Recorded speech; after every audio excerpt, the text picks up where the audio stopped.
Yo la mif, c'est NSK. Aujourd'hui, on va parler des nouvelles séries fantastiques qui viennent de sortir à la rentrée. On va bien sûr parler de The House of Dragon et les anneaux de pouvoir. Alors, comme je vous avais dit, ouais, j'étais en manque de séries fantastiques. Voilà, là, à la rentrée, on est servi.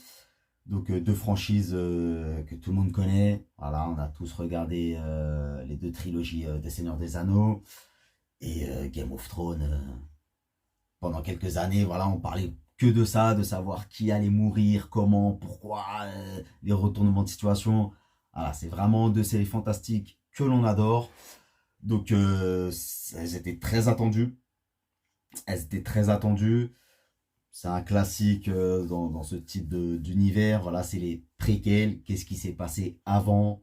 Qu'est-ce qui s'est passé pour que ça amène ce qu'on a connu du coup? Un peu comme Star Wars qui aime bien revenir toujours dans le passé et imbriquer quelques nouveaux éléments. Là, c'est pareil. Donc, les deux premiers épisodes viennent de sortir, même un troisième pour GOT, enfin, The House of the Dragon. Mais bon, je ne l'ai pas encore vu. Voilà, deux premiers épisodes qui annoncent de belles choses. Qui annoncent de belles choses. Donc, c'est vrai que c'est pas que je suis pas fan de ce qu'ils nous racontent avant, c'est bien parce que voilà, il y a un peu de entre guillemets de fan service, on nous raconte ce qui s'est passé avant, mais donc on sait ce qui va se passer. On sait ce qui va se passer, le pourquoi du comment plus ou moins, mais voilà, on sait pas comment exactement les événements, qu'est-ce qui s'est passé. Donc on va commencer par The House of Dragon. Voilà, donc on a la famille Targaryen forcément. Ça reprend les bases qui ont fait le succès de Game of Thrones, c'est-à-dire des complots, des trahisons, du sang. C'est quand même hardcore, franchement. Il y a un peu de nudité aussi. Tout ça, voilà, ça va pas trop dans le trash. Voilà, ça abuse pas trop. Pas trop non plus, ça va pas trop dans la nudité. Game of Thrones, à un moment donné, ça y allait quand même. Dans le trash, pour le moment, ça a l'air d'aller. Voilà, il y a un peu des défonçages de crâne et tout, mais ça va. Bon, y a pas eu encore de vraie guerre. Donc voilà. Il y a du fantastique, les dragons. Il y a les dragons. Donc ça, c'est plutôt pas mal. On voit tout de suite les dragons. On dit, waouh, c'est stylé les dragons. Tout de suite, quand ils sont là, les deux, pam pam. Donc tout de suite, voilà, des complots. Parce qu'on se demande comment le roi fou va devenir fou. Parce que là, il est super gentil. Il est gentil. Il essaie d'avoir une descendance. Il a qu'une fille. Bon, ça commence comme ça. Voilà, il n'arrive pas à avoir d'enfants. Des enfants mort-nés. Sa femme, elle décède pour rien. Il a son frère, voilà, il sait très bien qu'il est un peu impulsif et tout, Daemon.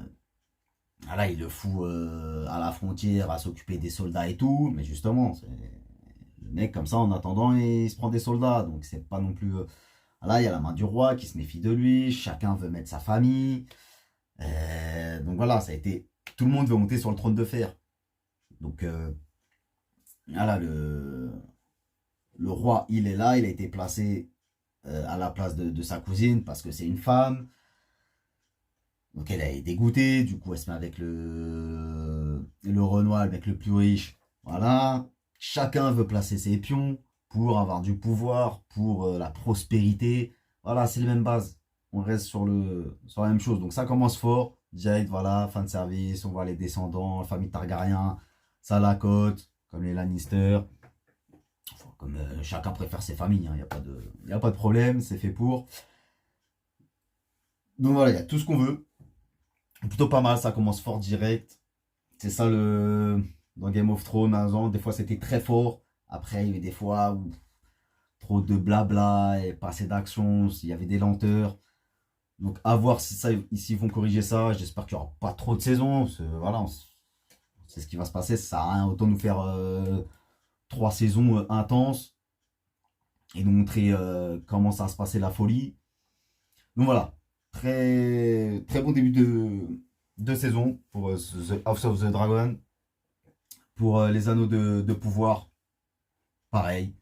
On reste sur du classique, sur ce qu'on connaît, ce qui a fait donc l'apogée du Seigneur des Anneaux, donc des paysages à couper le souffle, magnifiques pour une série, c'est bien.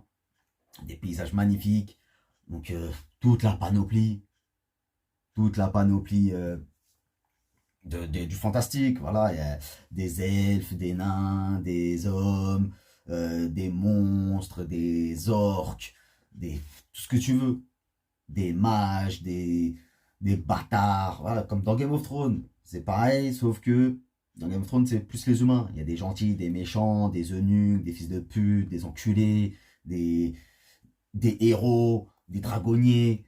Donc c'est ça qu'on kiffe dans ces univers-là. Donc pour revenir donc, à notre pouvoir, voilà, c'est pas pareil. Ça monte.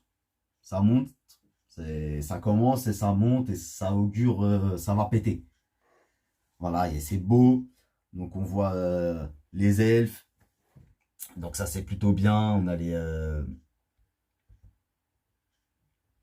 On a l'amitié, entre guillemets, la rivalité plutôt, dirais-je, entre les nains et les elfes. Ça on a toujours aimé. Donc voilà, on voit Elrond et Galadriel quand ils sont jeunes. Ça c'est plutôt bien. Donc fin de service toujours, mais bon, on le sait vu que c'est ce qui se passe avant ce qu'on connaît. Donc ça c'est bien, on voit des lieux qu'on connaît. Voilà, les mines des nains. Donc ça a changé, c'est joli par rapport à ce qu'on connaît, mais voilà, le devant, nous on a connu Frodon quand il venait avec la team pour ouvrir la porte. Voilà, il y avait un lac avec la pieuvre. Là, c'est tout beau, tout propre. Il y a la pierre, il doit quand même parler en nain. Donc il y a toujours, comme j'ai dit, cette rivalité entre elfes et nains, c'est juste hilarant. Voilà, c'est bien emmené. Euh, Galadriel qui veut pas retourner chez elle. Donc ça c'est dommage. On va prendre le bateau, il y a la lumière. On dit, wow, on va voir le monde des elfes. Non, elle veut pas, elle se barre. Voilà, tac. Après il y a un monstre fantastique. Il y a le arrondir là, voilà, ça amène une autre chose.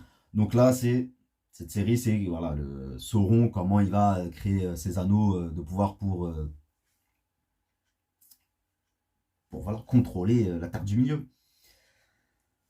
Donc c'est autre chose, voilà, là il y a pas l'anneau du coup encore, donc c'est la marque de Sauron, voilà, il court derrière ça, Galadriel. Donc c'est autre chose, voilà, je pense que ça va monter et ça va être pas mal. Ah, deux très bonnes séries. Voilà, Game of Thrones, enfin The House of the Dragon, qui commence fort et voilà, il va falloir qu'ils tiennent. Mais je pense qu'ils vont le faire. Voilà, s'ils font pas trop de séries, de saisons, pardon. Ah, si c'est pas trop dans le temps. Et pareil pour les Anneaux de Pouvoir. Bon, ben, il y a le potentiel. Ils ont mis l'argent dedans. Voilà, c'est des grosses séries, un gros budget, des bons acteurs, ça joue bien, voilà, des beaux paysages. Donc nickel, je suis refait. De très bonnes séries. Dites-moi ce que vous en pensez, ce que vous attendez. Si vous voulez que je fasse des reviews pour chaque épisode, ça pourrait être pas mal, ça pourrait être sympa. Donc je vous dis à bientôt pour de nouvelles vidéos fantastiques.